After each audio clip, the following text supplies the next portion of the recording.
Hermanos, vamos a ir a la palabra del Señor. Nuestro hermano Freddy nos guió hace un momento en la lectura de Juan capítulo 8, versículo 31 en adelante. Sin embargo, nosotros, para efectos de este sermón, nos concentraremos en el versículo 31. Juan capítulo 8, versículo 31.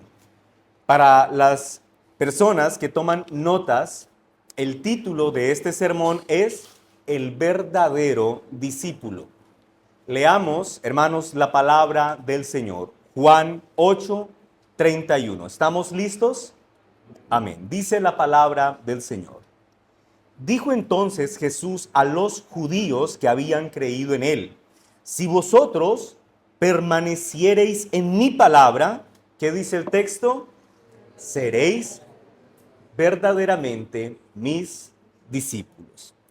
Hermanos, a modo de introducción para este sermón, quisiera contar una historia que probablemente ustedes ya la hayan escuchado. De hecho, creo que yo lo he mencionado en algunos otros escenarios. En algún sermón yo creo que mencioné esta historia sobre dos mujeres cristianas que vivieron en el siglo III.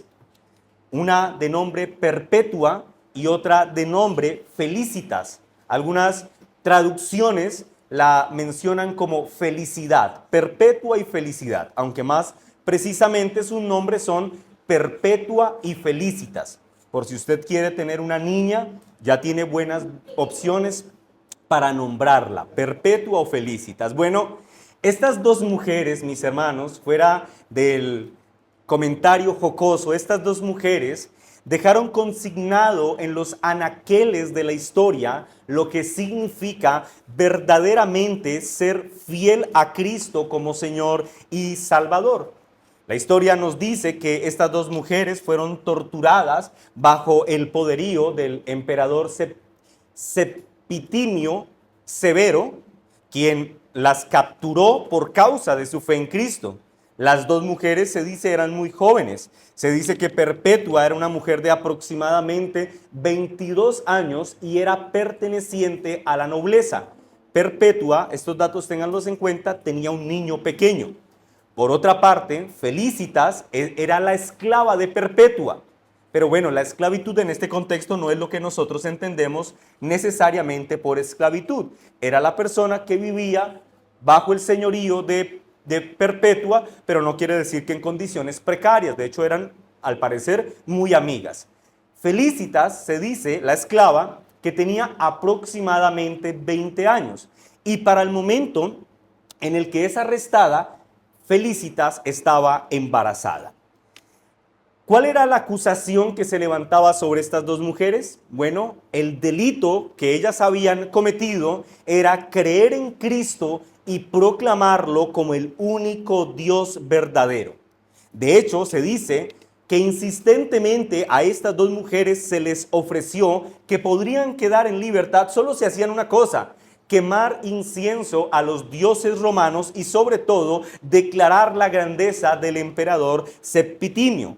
Incluso se dice que el padre de Perpetua, la noble, le suplicó que por favor negara su profesión de fe en Cristo y que quemara el incienso si era que no quería perder su vida. Ahora, frente a las rogativas, Perpetua le respondió a su padre lo siguiente. Ella dice: no puedo llamarme otra cosa que lo que soy, cristiana. Es decir, Perpetua sabía que su identidad en Cristo lo era todo y prefería morir antes de vulnerar lo que ella era en Cristo, reconociéndolo a Él como Señor y Salvador. Por otra parte, se dice que Felicitas, recuerden que ella cuando fue capturada estaba embarazada y dio a luz mientras estaba en prisión. Y esto es importante aclararlo, estaba en prisión esperando a ser llevada al circo romano para allí ser ejecutada. Antes de ir al circo romano, ella dio a luz.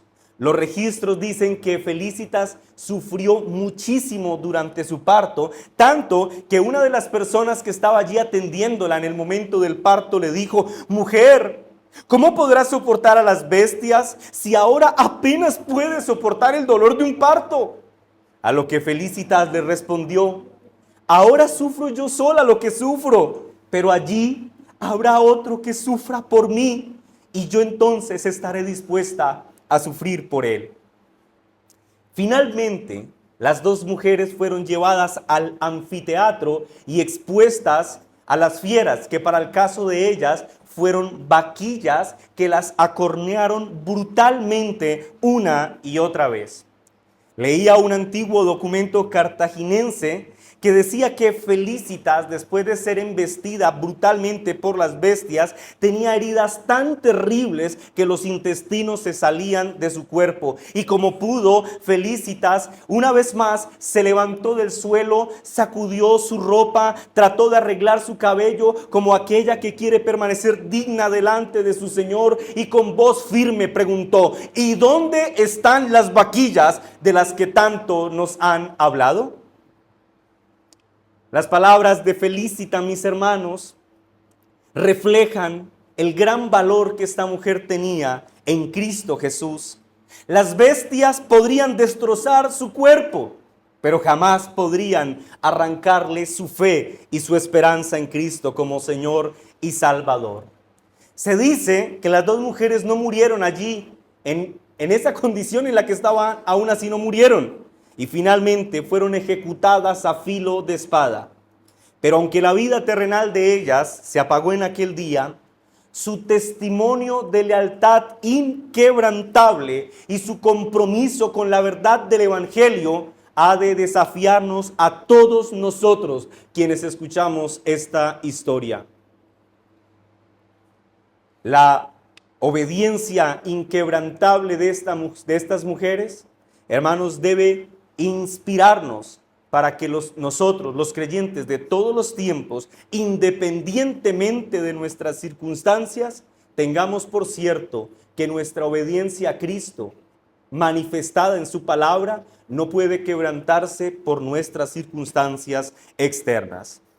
Ahora, de esta breve y apasionante narración que acabo de hacer, podemos aprender, mis hermanos, varias cosas, pero una que queda clara es que una marca que distingue a un verdadero discípulo de Cristo es justamente el compromiso que ese individuo tiene con Cristo. O dicho de otra forma, el compromiso de obediencia de un individuo hacia Cristo es lo que lo distingue como un verdadero discípulo de Cristo.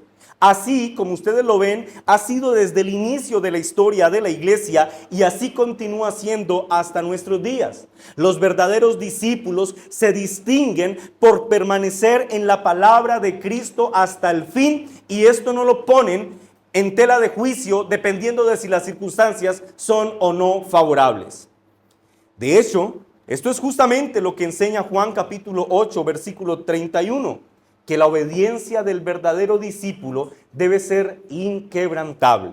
Ahora, para entender cómo es que la obediencia a la palabra de Dios es un distintivo de un verdadero discípulo, vamos a considerar el texto, el versículo 31, dividiéndolo en tres partes. La primera parte, versículo 31, parte A, yo la titulé Contexto circunstancial.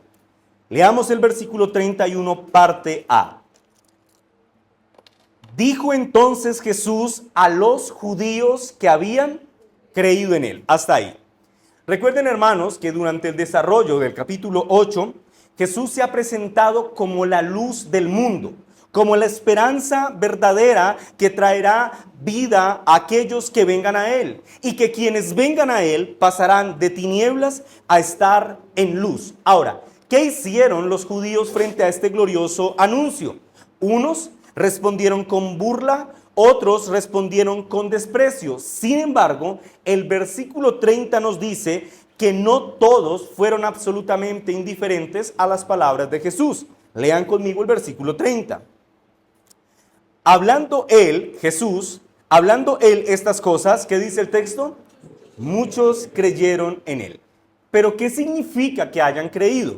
Bueno, por el contexto de este capítulo, podemos afirmar que esos a los que Juan define como que creyeron en él, son un grupo significativo de hombres que hicieron una cosa, una profesión de fe.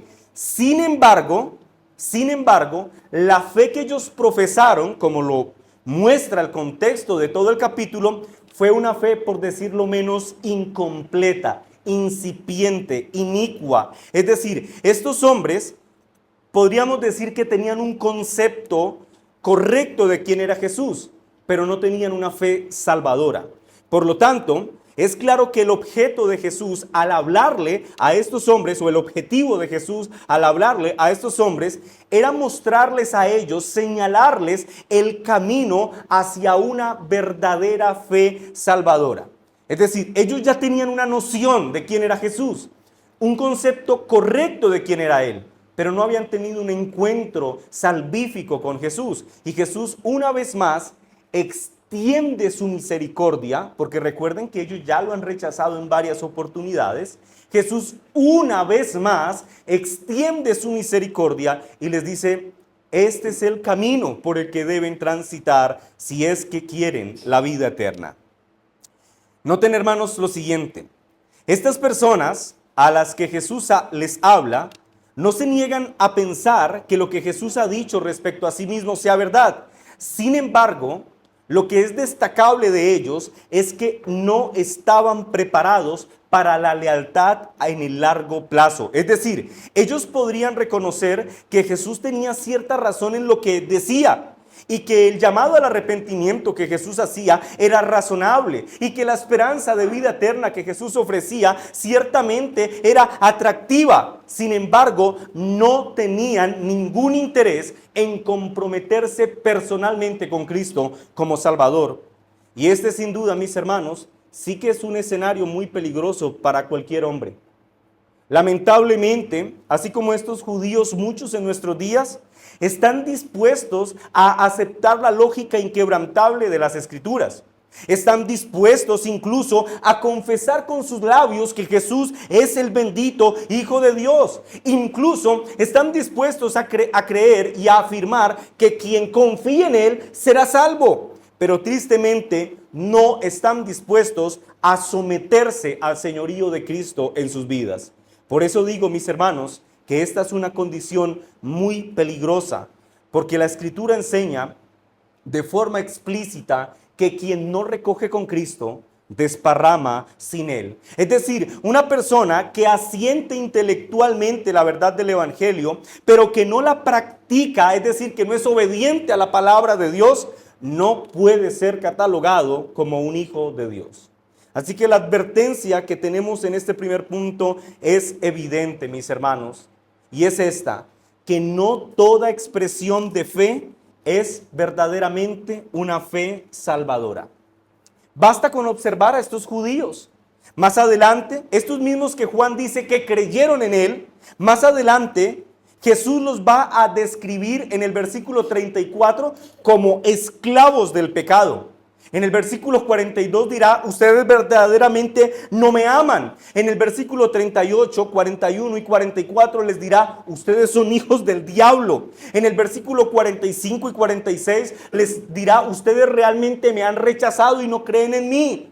Y en el versículo 37 que leímos hace un momento les dirá: ustedes quieren matarme. Noten, evidentemente estos no eran cristianos. Aceptaban algo de la fe, pero no habían experimentado la verdadera fe salvífica. Y escuchen esto, hermanos, para sorpresa de nadie, Jesús sabía esto. Y por lo tanto, quiere advertirlos para que no se pierdan en la necedad de sus torpes razonamientos. La peligrosa situación de estos hombres me hace pensar que Jesús quiso de alguna forma describirlos en Lucas 8:13. ¿Recuerdan la parábola del sembrador? Cuando el Señor dijo lo siguiente: los de sobre la piedra son los que, habiendo oído, recibieron la palabra con gozo, pero estos no tienen raíces, creen por algún tiempo y en el tiempo de la prueba se apartan. En síntesis, de este contexto circunstancial, mis hermanos, afirmamos que el solo asentimiento, la sola aceptación intelectual de las verdades del Evangelio no se puede equiparar con una verdadera fe salvadora. De hecho, recordemos, mis hermanos, que esa clase de fe, esa clase de creencia es la misma que tienen los demonios. Así lo enseña Santiago capítulo 2, versículo 19. Tú crees que Dios es uno, bien haces, también los demonios creen y tiemblan. Es decir, ellos también creen esto, ellos también asienten las verdades del evangelio, pero no se someten al señorío de Cristo. Ahora, una buena pregunta sería esta: pero pastor, específicamente, ¿qué fue lo que les faltó a estos hombres? Fe salvadora. ¿Y qué era específicamente esa fe salvadora? Hermanos, quiero ser un poquito técnico en esto, así que los que toman nota estén atentos. Se puede decir que la fe salvadora está compuesta por tres elementos esenciales, que algunos teólogos han categorizado con tres palabras en latín que nos ayudan a entender muy bien lo que significa la fe salvadora. La primera palabra es la expresión notitia, se repite titi, notitia. La segunda es la palabra ascensus, ascensus. Y la tercera palabra, está seguro que la mayoría la conoce, es fiducia. ¿Qué es la notitia? Bueno, la notitia también se puede traducir como conocimiento y hace referencia al componente intelectual de nuestra fe. En otras palabras, una verdadera fe implica que yo debo comprender los hechos bíblicos básicos respecto a la salvación. Por ejemplo, una verdadera fe implica que yo deba entender que Jesús es Dios y que al mismo tiempo Él es una persona distinta del Padre y que por medio de su sacrificio yo puedo ser salvo si confío en Él. Eso es un asentimiento mental, eso es un razonamiento. Yo debo entender intelectualmente eso. Pero la fe salvadora no solo es la notitia, la fe salvadora también implica el ascensus. Ascensus, ese as va con doble S, ascensus. ¿Qué es el ascensus? Bueno, esto se traduce como el asentimiento. El asentimiento, mis hermanos, es el paso que se da más allá de la notitia. Es decir, no solamente comprendo intelectualmente las verdades del evangelio, sino que estoy de acuerdo con esas verdades. Digo, en efecto, entiendo lo que dice y no lo refuto porque lo que dice es absolutamente cierto. Pero hay un tercer elemento, la fiducia. La fiducia, mis hermanos, hace referencia a la confianza. Y la confianza, mis hermanos, es la referencia a la obra milagrosa que ocurre en nuestros corazones cuando, además de entender una verdad y de aceptarla como cierta, además de esos dos elementos, ocurre una cosa impresionante en nuestros corazones. Repito, es una obra milagrosa, y es que nos entregamos con absoluta confianza a Cristo, reconociéndolo a Él como la única esperanza real de salvación para nuestras vidas. Esa es la fiducia. Por una parte, hay un reconocimiento intelectual, una aceptación de la verdad y finalmente una confianza absoluta en que en efecto Cristo es quien me salvará. En síntesis, mis hermanos, la fe salvadora hará que una persona, en términos de intelecto, emoción y voluntad, abrace a Cristo como su Señor y Salvador. La fe salvadora hace que el individuo, con la totalidad de su ser, se aferre a Cristo como su única esperanza de vida eterna. Pero eso a su vez implica, mis hermanos, que el que se ha aferrado a Cristo con esta clase de fe tiene necesariamente que comprometerse a vivir según Cristo lo ha establecido. Es decir, si yo confío en Cristo, yo estoy sometiéndome al señorío de Cristo. Y eso es justamente, mis hermanos, lo que no tuvieron estos judíos con los que Jesús estaba hablando. Ellos, mis hermanos, como muchos en nuestros días, abrazaron hasta cierto punto en la fe. Recibieron el conocimiento del evangelio, esa es la notitia. Incluso estuvieron dispuestos a aceptar que lo que Jesús decía era cierto. Ese es el ascensus. Pero ¿qué les faltó? Fiducia. Les faltó confianza. Es decir, estos hombres no se comprometieron con la verdad que habían escuchado. Y como en el caso de estos judíos, así ocurrirá con todos aquellos que siguen su ejemplo de falta de compromiso y de sujeción a Cristo. Todos ellos indudablemente llegarán al mismo punto. Deliberadamente rechazarán a Cristo y a su iglesia. Hermanos, el hombre que no se compromete con Cristo, a la mañana del día dice amar a Cristo y respetar a su iglesia. Pero por falta de sometimiento y compromiso, a la tarde de ese mismo día actuará con desprecio hacia Cristo y aborrecerá a la iglesia que dijo respetar. Y desde luego, aquí tenemos una aplicación muy práctica para nosotros, y es que a la luz de lo que hemos dicho hasta este punto, deberíamos examinar nuestros corazones, mis hermanos, porque no basta simplemente con decir, yo creo, cosa que es relativamente fácil. No basta con decir, yo creo, mientras nuestras acciones contradicen lo que afirmamos con nuestros labios. Luego esto me lleva al segundo punto del sermón, que yo lo titulé La condición de Cristo. Versículo 31, parte B. Voy a levantar esto a ver si me refresca un poco. Versículo 31, parte B. ¿Estamos allí, hermanos? Bueno, a partir de ahora vamos a leer el versículo completo, pero nos enfocaremos en lo que nos corresponde a nosotros. Dice, si vosotros permanecéis, tendríamos que leerlo así. Pensé que lo había puesto en mis notas. Dice, dijo entonces Jesús a los judíos que habían creído en él. Esta es la parte del segundo punto que nos interesa. Si vosotros permanecéis en mi palabra, seréis verdaderamente mis discípulos. Nos concentraremos en permanecer en su palabra. La expresión permanecer, mis hermanos, puede traducirse correctamente como obedecer. Es decir, se podría leer, si ustedes obedecen a mi palabra, seréis verdaderamente mis discípulos. Así que se permanece en la palabra de Cristo cuando la palabra de Cristo es la norma de nuestras vidas. ¿Me hago entender? Yo estoy permaneciendo en la palabra de Cristo cuando la palabra de Cristo es la norma que dirige mi vida. Ahora observen algo, mis hermanos.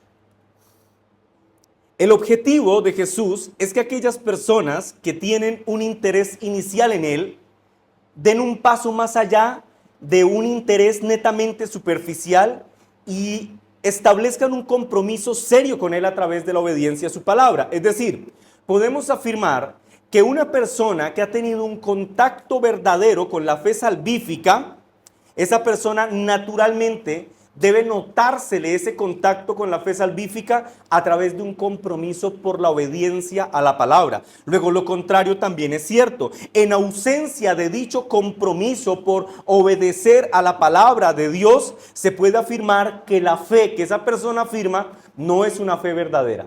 Es una fe espuria o falsa. Ahora bien, la realidad es que la obediencia, mis hermanos, a la palabra de Dios es un punto ampliamente desestimado en nuestros días.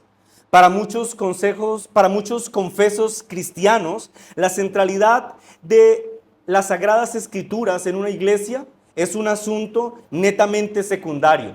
Para muchos, lamentablemente, lo que importa es el tamaño de la comunidad eclesiástica a la que se quiere unir. La comodidad de las sillas en las que se va a sentar o la calidad de la música que se tocará en el recinto. Incluso la destreza y el carisma que tenga el predicador para entretener a la audiencia. Oh, mis hermanos, pero tales referencias o tales preferencias realmente demuestran que hay un descuido por lo que es verdaderamente importante en el corazón de una iglesia. ¿Y qué es eso que debe ser importante para la iglesia? Predicar la palabra del Señor. Eso es lo más importante en la iglesia. Robert Plummer dijo lo siguiente. Escuchen estas preguntas. Él dice: una de las preguntas más importantes que todo verdadero cristiano debería realizarse son estas. ¿Estoy escuchando la Biblia fielmente predicada y enseñada en mi iglesia local? Si su respuesta es no, entonces hágase esta pregunta. ¿Por qué soy miembro de una iglesia donde la palabra de Dios no está siendo enseñada correctamente? Hermanos, yo estoy de acuerdo que las preguntas que hace Pumbler son muy importantes para cualquier cristiano, pues lo que respondamos a estas preguntas determinará en gran medida la salud espiritual de nuestras almas. Una persona no puede estar espiritualmente sana si no tiene como prioridad en su vida la palabra de Dios. O dicho de otra forma, una persona no puede estar espiritualmente sana si su prioridad es el entretenimiento, la comodidad, la complacencia, la comunidad en términos numéricos por encima del anuncio del bendito evangelio.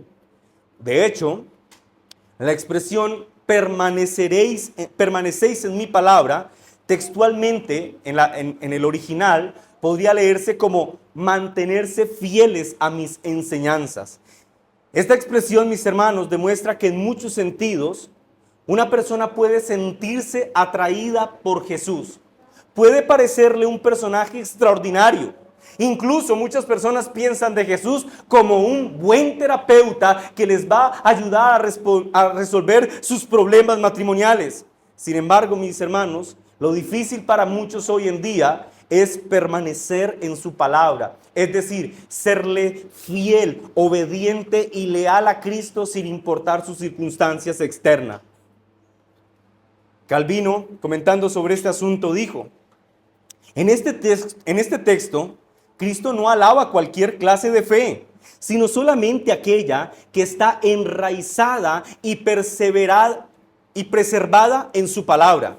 Muchos, con un comienzo pasajero, parecieran ser discípulos, pero la prueba está en continuar perseverando en su palabra. Y Jonathan Edwards comenta lo siguiente: la evidencia principal de una verdadera obra de gracia no está en los arrebatos momentáneos de afecto que los hombres puedan hacer, sino en el ejercicio constante y perseverante de la fe en la obediencia a la palabra de Dios. Así que permíteme hacer una pregunta. Tú dices que eres un verdadero creyente porque así lo sientes, pero siendo honesto, al examinar tu propia vida, tú mismo no encuentras una línea de coherencia entre lo que dices ser y entre lo que eres. Mira, si ese es el caso de alguno en este lugar, lo más responsable que yo puedo hacer como pastor es animarte para que tú vayas delante del Señor en oración y le supliques que Él abra tus ojos, que te conceda el don del arrepentimiento y que haga florecer en ti la verdadera fe salvífica, de tal manera que ya no vivas un solo día más para ti mismo, sino que vivas para darle gloria y honra a aquel que vive por los siglos de los siglos. Y eso será evidente cuando tú estés comprometido en obedecer a su bendita palabra. Ahora, esto también tiene una clara implicación práctica para nosotros. Hermanos, la implicación práctica o la aplicación práctica de este punto es esta: demos gloria a Dios por nuestra iglesia local. Pastor, ¿y usted cómo une esos dos puntos? Obediencia a la palabra con iglesia local. De la siguiente forma, recuerden esto, hermanos: el verdadero discipulado está arraigado en escuchar, creer y obedecer lo que Cristo dijo. Luego, en ese sentido, nosotros deberíamos alabar a Dios por concedernos a ser parte de una iglesia en la que se predica la palabra de Dios y se exhorta a la iglesia a que obedezca a Cristo, a que crea en Cristo, a que viva en el temor del Señor. Cristo, mis hermanos, debe cumplir un papel central en la iglesia. Y nosotros debemos alabar al Señor cuando vemos que eso pasa en la congregación de la que el Señor nos permite hacer parte. Esto nos lleva al tercer punto del sermón. Yo lo titulé La confirmación del verdadero discípulo. Versículo 31, parte C. Leámoslo completo y nos enfocamos en la parte final. Dijo entonces Jesús a los que habían creído en él: si vosotros permanecéis en mi palabra, ¿qué dice el texto? Seréis verdaderamente mis discípulos. Aquí va la clase de gramática. La palabra seréis en gramática se puede definir, o más bien se puede categorizar en los verbos copulativos. Un verbo copulativo es la forma verbal del verbo ser. ¿Cuál es la función de estos verbos? Es unir a un sujeto gramatical con un atributo. ¿Quién es el sujeto gramatical de nuestra oración? Aquellos judíos que habían creído y que debían obedecer. Ahora, ¿cuál es la cualidad que Juan sugiere para los que se sujetan en obediencia a la palabra de Dios? ¿Qué pasa con los que obedecen verdaderamente la palabra de Dios? ¿Quiénes son ellos? Juan dice, verdaderamente son discípulos. De hecho, mis hermanos, es muy curioso aquí algo en el original griego, y es que el verbo seréis se presenta en tiempo presente. Eso significa que Jesús no está diciéndole a las personas, si tú haces 1, 2 y 3, estos 3 pasos, llegarás a ser un verdadero discípulo. No, eso no es lo que Jesús está diciendo. Él no dice, si ustedes permanecen en mi palabra, algún día serán mis discípulos. En lugar de eso, Jesús declaró que la naturaleza de un verdadero discípulo es permanecer en su palabra. Es decir, la característica de un verdadero discípulo es anhelar obedecer lo que Cristo ha dicho en su palabra. O en otras palabras, no permanecemos en las Escrituras, no obedecemos a las Escrituras para convertirnos en cristianos auténticos, sino que más bien obedecemos y permanecemos en la palabra de Dios porque somos verdaderos discípulos de Jesús. El verdadero discípulo, mis hermanos, entonces, es aquel que se deleita en pasar su vida conociendo a Jesús a través de su bendita palabra. Y el deleite del corazón del verdadero discípulo es obedecer a su Señor todos los días de su vida. De hecho, constantemente, mis hermanos, las Escrituras hablan sobre la obediencia en relación a los creyentes. Es decir, no hay tal cosa como un creyente desobediente. Las Escrituras asumen que el creyente es aquel que está comprometido con obedecer a la palabra de Dios, aunque las circunstancias no lo ameriten. Aunque las circunstancias sean extremas, el verdadero discípulo está comprometido con Cristo. Quiero leer algunos textos, hermanos, para justificar estas afirmaciones. Si usted es de Biblia rápida, vaya conmigo y si no, tome nota. El primero, Mateo capítulo 12, versículo 50.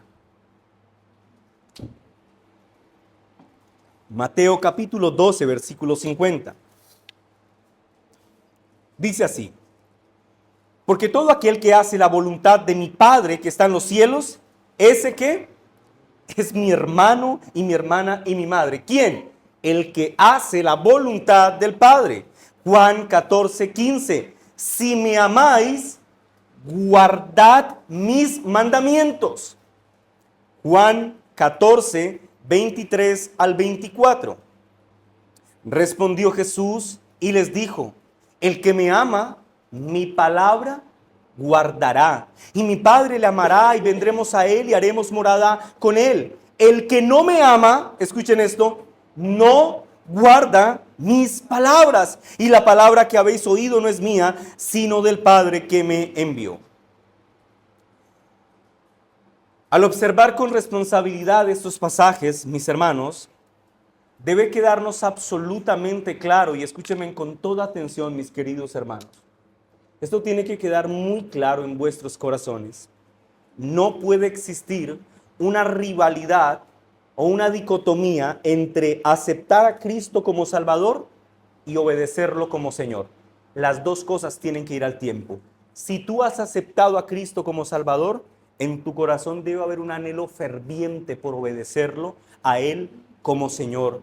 En el corazón de estos pasajes palpita la siguiente idea: el llamamiento a la sumisión es un elemento esencial que caracteriza la vida de un verdadero cristiano. Un cristiano sabe que fue llamado a someterse voluntariamente por amor a Cristo Jesús. Es decir, no se puede ser salvo solamente diciendo: confío en Cristo que es mi Salvador, pero rechazo someterme a Él como Señor. Eso no existe, mis hermanos.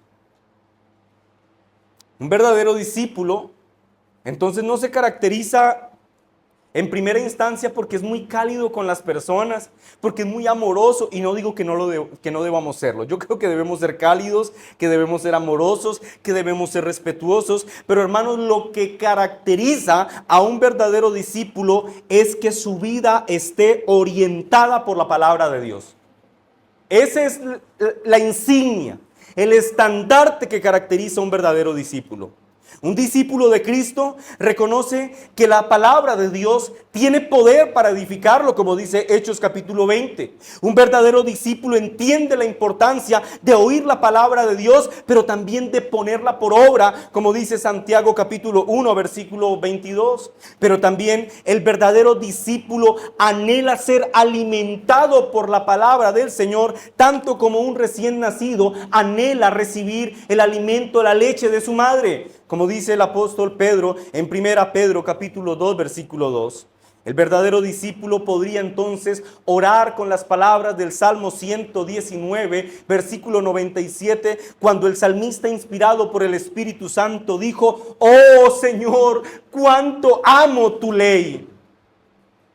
Esas deberían ser nuestras palabras en la oración. Señor, amo tu ley, amo escucharla, amo meditar en ella y amo sujetarme a tu señorío para obedecer a tu palabra, aunque mis circunstancias y mis emociones me digan no lo hagas.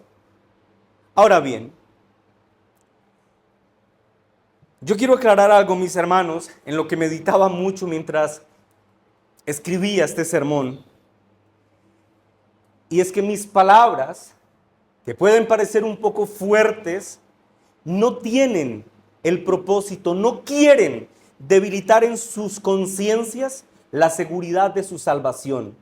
No quiero que ustedes digan: oh, probablemente sí, yo la verdad es que no soy absolutamente obediente, así que el pastor debe estar queriendo decir que yo soy un incrédulo.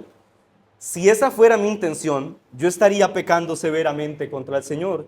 Más bien mi deseo o mi intención, mis hermanos, al describir la obediencia a la palabra de Dios como una marca distintiva de un verdadero creyente, es que seamos santamente retados a salir por las puertas de este lugar con una determinación clara en nuestro corazón: viviré más obedientemente para la gloria de mi Señor.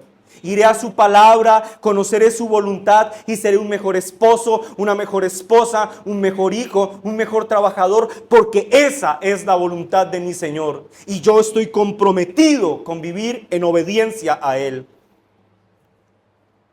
Como lo dije antes, para muchos es relativamente fácil aceptar las verdades del Evangelio, pero lo que les resulta difícil es llevar a sus casas estas verdades.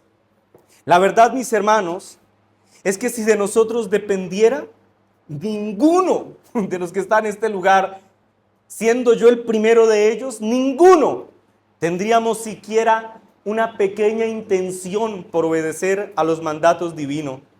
Y con esto, mis hermanos, no quiero librarnos de responsabilidad, sino que quiero que más bien entendamos nuestra imposibilidad y que a la luz de esas limitaciones, en oración levantemos nuestros ojos y digamos las siguientes oraciones: Señor, necesito de tu gracia para poder ser obediente a tu palabra en mi lugar de trabajo. Tú puedes orar de la siguiente forma: Señor, necesito de tu gracia para ser verdaderamente un discípulo en mi lugar de estudio. Señor, necesito de tu gracia. Puede orar una madre o un padre para criar a mis hijos en el temor tuyo y ser verdaderamente un discípulo tuyo que cría a sus hijos como corresponde. Señor, necesito de tu gracia para ser una esposa piadosa en mi hogar, que con voluntaria sujeción acepte el liderazgo de mi esposo, aunque yo reconozco que él esté lleno de debilidades. Sé, Señor, por tu palabra, a esa que yo me sujeto, que tú lo escogiste como el esposo con el que yo compartiría todos los días de mi vida, y lo acepto con gozo y con reverencia.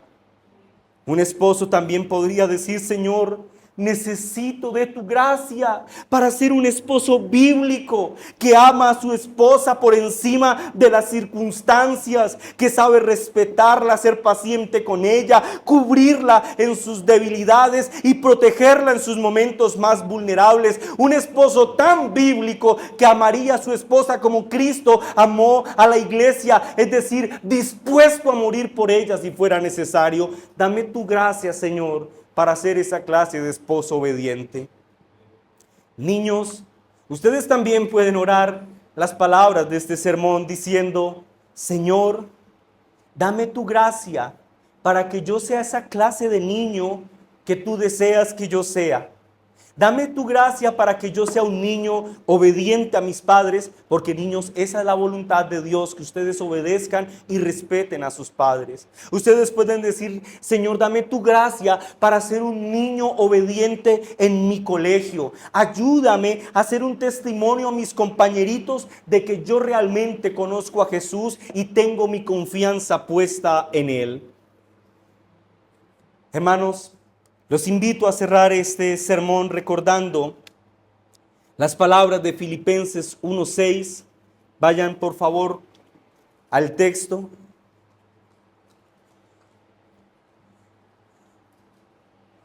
Y aprendamos de este texto que la perseverancia en la obediencia a la palabra de Dios jamás ha sido una obra humana, sino que es un fruto de la gracia divina. Y por eso debemos decir: Señor, dame tu gracia para ser un hijo obediente. Filipenses 1:6 dice: estando persuadido de esto. ¿Qué dice el texto, hermanos? Que el que comenzó en vosotros la buena obra, la perfeccionará hasta el día de Jesucristo. Amén. Oremos, hermanos.